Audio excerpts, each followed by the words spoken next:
ਵਾਹਿਗੁਰੂ ਜੀ ਕਾ ਖਾਲਸਾ ਵਾਹਿਗੁਰੂ ਜੀ ਕੀ ਫਤਿਹ। ਸਤਿ ਸ੍ਰੀ ਅਕਾਲ, ਆਦਾਬ, ਨਮਸਤੇ। ਚੈਨਲ ਤੂੰ ਸਤ ਅਖੰਡ ਜੋਤ ਤੇ ਪ੍ਰੋਗਰਾਮ ਸੁਗੜ ਵਿਚਾਰ ਵੇਖ ਰਹੇ ਸਾਰੇ ਹੀ ਸਰੋਤਿਆਂ ਦਾ ਦਾਸ ਤਹਿ ਦਿਲੋਂ ਇਸਤਕਬਾਲ ਕਰਦਾ ਹੈ, ਨਿੱਘਾ ਸਵਾਗਤ ਕਰਦਾ ਹੈ ਅਤੇ ਉਮੀਦ ਕਰਦਾ ਹਾਂ ਆਪ ਸਭ ਰਾਜੀ ਖੁਸ਼ੀ ਖੈਰੀਅਤ ਵਿੱਚ ਹੋਵੋਗੇ। ਹਰ ਰੋਜ਼ ਦੀ ਤਰ੍ਹਾਂ ਅਸੀਂ ਅੱਜ ਫੇਰ ਇੱਕ ਨਵਾਂ ਸੁਗੜ ਵਿਚਾਰ ਲੈ ਕੇ ਹਾਜ਼ਰ ਹੋਏ ਹਾਂ, ਜਿਸ ਦਾ ਸਿਰਲੇਖ ਹੈ ਆਪ ਜੀ ਦਾ ਆਗਿਆਕਾਰੀ।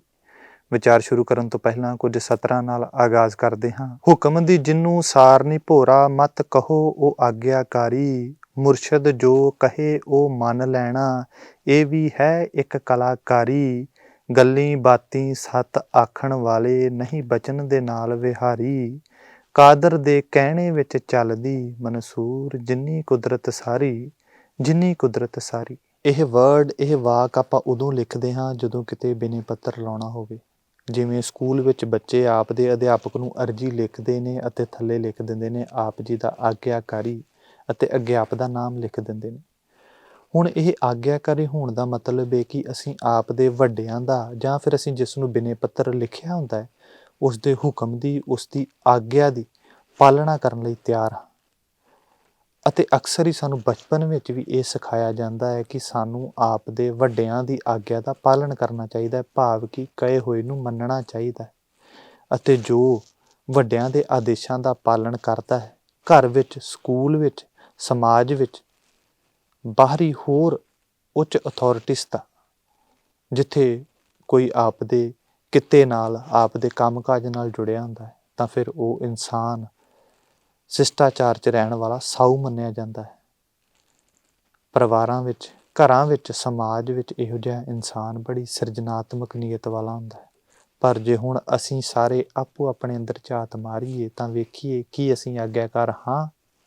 ਹਾਂ, ਅਸੀਂ ਆਗਿਆਕਾਰ ਹਾਂ, ਪਰ ਆਪ ਦੇ ਸਵਾਰਥ ਲਈ, ਜਾਂ ਫਿਰ ਕਹਿ ਲਓ ਲਫ਼ਜ਼ੀ ਆਗਿਆਕਾਰ ਹਾਂ। ਜਿਵੇਂ ਕਿਸੇ ਬਿਨੇ ਪੱਤਰ ਥੱਲੇ ਲਿਖਿਆ ਹੁੰਦਾ ਹੈ ਕਿ ਆਪ ਜੀ ਦਾ ਆਗਿਆਕਾਰ।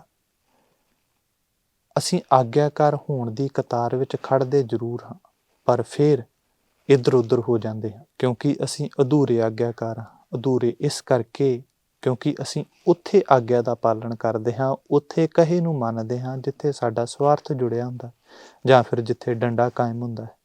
ਪਰ ਅਸੀਂ ਕਦੇ ਵੀ ਆਪ ਦਾ ਫਰਜ਼ ਸਮਝ ਕੇ ਇਸ ਨੀਤੀ ਤਹਿਤ ਆਗਿਆ ਦੀ ਪਾਲਣਾ ਵਿੱਚ ਨਹੀਂ ਆਉਂਦੇ।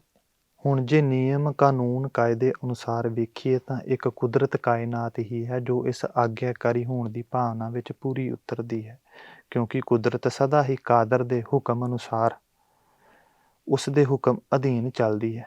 ਉਦਾਹਰਨ ਵਜੋਂ ਧਰਤੀ ਮੁੱਢ ਤੋਂ ਹੀ 365 ਦਿਨਾਂ ਵਿੱਚ ਸੂਰਜ ਦੁਆਲੇ ਆਪ ਦਾ ਚੱਕਰ ਪੂਰਾ ਕਰਦੀ ਹੈ, ਤੇ ਅੱਜ ਵੀ ਉਸੇ ਹੀ ਹੁਕਮ ਵਿੱਚ ਹੈ। ਗੁਰੂ ਗੁਰਬਾਣੀ ਫਰਮਾਨ ਕਰਦੀ ਹੈ, ਆਗਿਆਕਾਰੀ ਧਾਰੀ ਸਭ ਸ੍ਰਿਸ਼ਟ, ਭਾਵ ਕਿ ਜਿੰਨੀ ਵੀ ਸ੍ਰਿਸ਼ਟ ਹੈ ਸਭ ਉਸ ਦੇ ਹੁਕਮ ਵਿੱਚ ਹੈ, ਅਤੇ ਇਸ ਵਿੱਚ ਵਸਦੇ ਜੀਵ ਜੰਤ, ਪਸ਼ੂ ਪੰਛੀ ਵੀ ਉਸ ਦੀ ਆਗਿਆ, ਉਸ ਦੇ ਹੁਕਮ ਵਿੱਚ ਨੇ।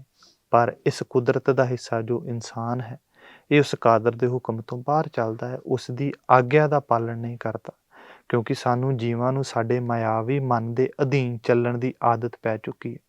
ਇਸ ਦੀਆਂ ਲੋੜਾਂ, ਜ਼ਰੂਰਤਾਂ, ਮਾਇਆਵੀ ਖਾਸ਼ਾਂ ਇੱਛਾਵਾਂ ਦੇ ਚੱਲਦਿਆਂ ਅਸੀਂ ਆਪ ਦੇ ਅਸਲ ਜੀਵਨ ਮਨੋਰਥ ਤੋਂ ਵੀ ਭਟਕ ਚੁੱਕੇ ਹਾਂ, ਤੇ ਜਨਮ ਮਰਨ ਦੇ ਗੇੜ ਵਿੱਚ ਪੈ ਕੇ ਇਸ ਭਵ ਸਾਗਰ ਤੋਂ ਪਾਰ ਹੋਣ ਦੇ ਅਸਮਰੱਥ ਹੋ ਚੁੱਕੇ ਹਾਂ। ਕਿਉਂਕਿ ਜੀਵ ਇਸ ਮਾਇਆਵੀ ਸੰਸਾਰ ਨੂੰ, ਇਸ ਜੰਮਣ ਮਰਨ ਦੇ ਖੇਲ ਨੂੰ ਖੇਲ ਨਾ ਸਮਝ ਕੇ ਬਲਕਿ ਹਕੀਕਤ ਸਮਝ ਬੈਠਾ ਹੈ, ਤੇ ਪਿਤਾ ਪਰਮਾਤਮਾ ਦੇ ਹੁਕਮ ਵਿੱਚ ਚੱਲ ਰਹੀ ਇਸ ਕਾਇਨਾਤ ਦੇ ਨਿਯਮ ਨੂੰ ਮੰਨਦਾ ਨਹੀਂ, ਤੇ ਇਸ ਸਮਾਜ ਨੂੰ ਵੀ ਸਥਿਰ ਸਮਝ ਕੇ ਆਗਿਆਕਾਰੀ ਹੋਣ ਦੀ ਬਿਰਤੀ, ਆਗਿਆਕਾਰੀ ਹੋਣ ਦੀ ਭਾਵਨਾ ਵਿੱਚ ਨਹੀਂ ਆਉਂਦਾ, ਤੇ ਫਿਰ ਮੁਕਤ ਨਹੀਂ ਹੁੰਦਾ।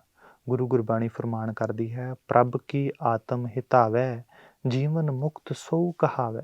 ਸੋ ਜੇਕਰ ਅਸੀਂ ਪੂਰਨ ਤੌਰ 'ਤੇ ਆਪ ਜੀ ਦਾ ਆਗਿਆਕਾਰੀ ਹੋਣ ਦੀ ਭਾਵਨਾ ਵਿੱਚ ਆਉਣਾ ਹੈ, ਤਾਂ ਫਿਰ ਸਾਨੂੰ ਆਪ ਦੇ ਮੂਲ ਦੀ ਪਹਿਚਾਣ ਕਰ, ਆਪ ਦੇ ਮੂਲ ਦੀ ਸ਼ਰਨ ਵਿੱਚ ਆ, ਇਸ ਕੁਦਰਤ ਕਾਇਨਾਤ ਦੇ ਇਸ ਕਾਇਆ ਦੀ ਖੇਲ ਨੂੰ ਸਮਝ ਕੇ, ਦੁਨਿਆਵੀ ਮਾਇਆਵੀ ਪ੍ਰੋਜੈਕਟ ਤੋਂ ਪਰਾਂ ਹੋ ਕੇ, ਇਸ ਦੇ ਲੱਭ ਲਾਲਚ ਤੋਂ ਪਰਾਂ ਹੋ ਕੇ, ਸਾਹਿਬ ਸਤਿ ਸ੍ਰੀ ਅਕਾਲ ਪੁਰਖ ਪਿਤਾ ਜੀ ਦੇ ਹੁਕਮ ਅਧੀਨ ਹਰ ਸਿਚੁਏਸ਼ਨ, ਕੰਡੀਸ਼ਨ ਨੂੰ ਸਮਝ ਕੇ ਬਿਨਾਂ ਕਿਸੇ ਗਿਲੇ ਸ਼ਿਕਵੇ ਦੇ ਹਰ ਰਜਾ ਵਿੱਚ ਰਾਜੀ ਰਹਿਣਾ ਸਿੱਖੀਏ।